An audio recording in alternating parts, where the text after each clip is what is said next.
Hello বন্ধুরা, আজকে দেখো দুপুরবেলা কী রান্না করছি। ভেন্ডির ঝাল সর্ষে বাটা দিয়ে, আলু ভেন্ডি দিয়ে সর্ষে বাটা দিয়ে ঝাল করবো, আর পটল চিংড়ি করবো, আর মাছের ঝোল। ভাজা ভাজা দেখো, ভেন্ডি আলুটা ভাজা হয়ে গেছে। এটা পোস্ত, সর্ষে আর কাঁচা লঙ্কা বাটা এটা নিয়ে এটা দিয়ে ঝাল করবো।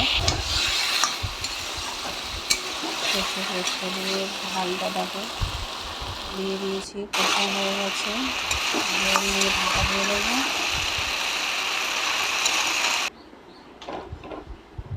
দেখো হয়ে গেছে আমার ভেন্ডির ঝাল।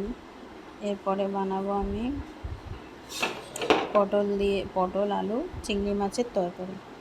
কড়াইতে তেল দিয়ে দিয়েছি, দিয়ে চিংড়ি মাছটা ছেড়ে দেবো। চিংড়ি মাছটা ভেজে নেব। ভেজে নেওয়ার পরে ওই কড়াতেই আবার একটু তেল দেবো, দিয়ে পটলগুলো ভেজে নেব।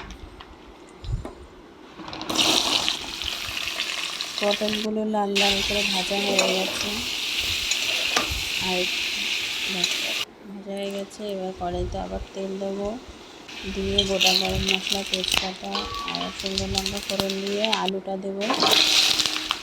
আলুটা লাল লাল করে ভেজে নিয়ে পেঁয়াজটা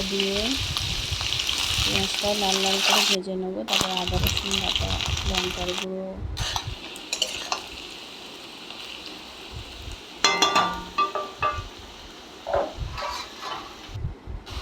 আদা রসুন বাটাটা দিয়ে দিলাম।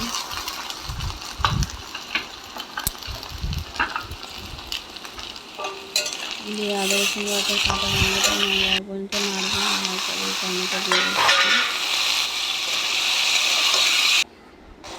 কষানো হয়ে গেছে, তেল ছেড়ে এসছে। এবারে এর উপরে পটলগুলো দিয়ে দেবো। পটলগুলো আর চিংড়ি মাছগুলো দিয়ে আবার খানিকক্ষণ কষে নিয়ে জল দিয়ে ঢাকা দিয়ে দেবো। হয়ে গেছে দেখো, গরম মশলা ছড়িয়ে দিলাম। রেডি পটলের তরকারি। এবার করব মাছের ঝোল। জ্যান্ত মাছের ঝোলটা করতাম না, জ্যান্ত মাছ কিনে নিয়ে এসছে এখন, ওই জন্য অল্প করে 2-3 পিস মাছের ঝোলটা করবো। কিছু দেবো না, শুধু টমেটো দিয়ে আর আদা বাটা দিয়ে ঝোল বানাবো। মাছটা ভেজে নিয়েছি। এবার কড়াইতে একটু কালো জিরে ফোড়ন দিয়ে আর টমেটো দিয়ে দেবো।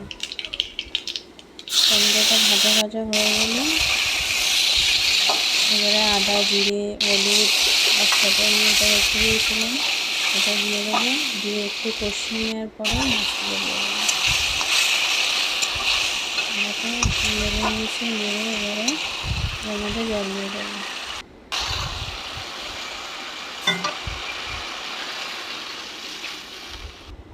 হয়ে গেছে আমাদের মাছের ঝাল, দেখো রেডি।